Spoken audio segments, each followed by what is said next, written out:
Hello and welcome to Right Sports Talk. My name is Zach. We have officially made it through the regular season for the UFL. We're now getting into Conference Championship week. So we have two Conference Championship games coming up this weekend. And the following week is the UFL Championship game, the official end of the inaugural UFL season. Before I start talking about the Conference Championship games, I kind of want to go over Week 10 a little bit. Week 10, I went 2-2 in my predictions, giving me a regular season record of 27-13 overall. Just a little recap of Week 10 to talk about the teams that didn't make the playoffs. The Arlington Renegades got a very close win over the DC Defenders, in which both quarterbacks played very well. Both Luis Perez and Jordan Teamu played very well. And DC wide receiver Chris Rowland got the first kick return of the season, and it wound up being the only kick return of the season. The other game between teams that did not make the playoffs, the Memphis Showboats beat the Houston Roughnecks, and with that win, it gave the Memphis Showboats the first overall pick in next year's UFL draft, as well as the first pick in every round of that draft. So the Showboats are set up in very good position to kind of turn their team around for next season if they can have a good draft. Okay, so getting into the Conference Championship games, both games are rematches of teams that played each other in Week 10. First, you have the Michigan Panthers taking on the Birmingham Stallions. In Week 10, Birmingham and Michigan had a very close game. Birmingham wound up getting the victory after Michigan's kicker Jake Bates missed the game-winning field goal at the end of the game. Other than that, Michigan's defense played very well against Adrian Martinez, kind of held it in check a little bit. He only had one passing touchdown, didn't do a whole lot on the ground. They managed to sack him 5 times. However, Birmingham's running back CJ Maribel had 2 rushing touchdowns. So he kind of carried their offense to help the victory when Adrian Martinez was slowed down a little bit by that Michigan defense. Michigan, also for this game, they're going to have their quarterback E.J. Perry back from injury. He's been out since, I believe, week 3 or 4 with a calf injury. And he's somebody that I believe that could provide a very much needed spark for this offense. He was a very dynamic runner before he got injured. In the first few games of the season, he was leading the league in rushing touchdowns. Depending on how his calf is feeling, he could add a very much needed spark to the run game. But I do believe he's also the best passer on that team, so he will add much needed help in the pass game as well. With that being said, my pick for this game is going to be the Birmingham Stallions. They, in my opinion, are still the best team. They've had a few games where they've been close at the end. It looks like they could have wound up losing, but they keep finding ways to win. They've only lost 1 game this year, and that was also a close game.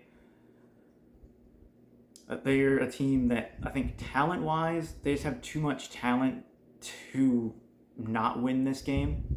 So I am going to go with the Birmingham Stallions for this game. The next game for the Conference Championship is the XFL Conference game happening on Sunday between the San Antonio Brahmas and the St. Louis Battlehawks. Again, these two teams played in Week 10. St. Louis wound up getting the close victory in that game, which allowed them to get home field advantage for this game. So they had stakes to play for in Week 10, obviously bigger stakes to play for now. Both teams kind of played very similar. Neither offense really stuck out. Neither quarterback really played super well. Neither offense really, played all that great. They played okay, but both offenses turned the ball over. Both offenses had a quarterback throw an interception. The run games were okay, but the biggest difference maker from that game was their kickers. St. Louis was 2 for 2 on field goals, and San Antonio was 0 for 2 on field goals. and wound up losing by 1 point. Also in that game, Battlehawks quarterback AJ McCarron played for his first time since week 7 after suffering an ankle injury, and he played okay. For this game, I think after one more week of that ankle healing, and the fact that he's talked about the reason that he played last week and is playing on his injured ankle is he wants to win a championship. He's got that drive. He's doing whatever he can to help his team win, and he's just pushing through because he really wants to win a title. My pick for this game is going to be St. Louis. One of the main reasons for that is because they have home field advantage, and in St. Louis, that is, in my opinion, the biggest home field advantage you can have. Their stadium gets the most amount of fans every single week. I'm excited to see how many fans they're going to bring in for this game. They had just over 34,000 fans for week 10. I'm very excited to see what they'll do for a playoff game. It's the first playoff game for football St. Louis has hosted in about 20 years. So it's going to be some excitement to actually get playoff football back in that stadium. I'm excited to see the atmosphere there.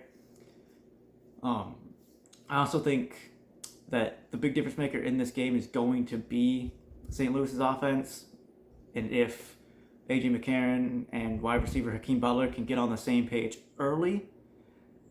Hakeem Butler's been having a very good season. He leads the UFL in receiving yards. So I think if they can get on the same page early, just open up quickly against that San Antonio defense, I think they'll be in good position, because I think the crowd is going to be a huge difference maker, especially when San Antonio is on offense. Might lead to some miscommunication issues, lead to some concentration penalties, delayed games, false starts, stuff like that. Just small stuff that could add up and eventually be the difference between winning and losing a game. So for this game, I am going to go with the St. Louis Battlehawks. Those are my picks for conference championship games. Let me know what you guys thought of the regular season in the comments below. Let me know who you think is going to win this week. Who you want to win this week, who you think could win this week. The matchup you are kind of hoping to see in the championship game. Don't forget to like and subscribe. And until next time, see ya.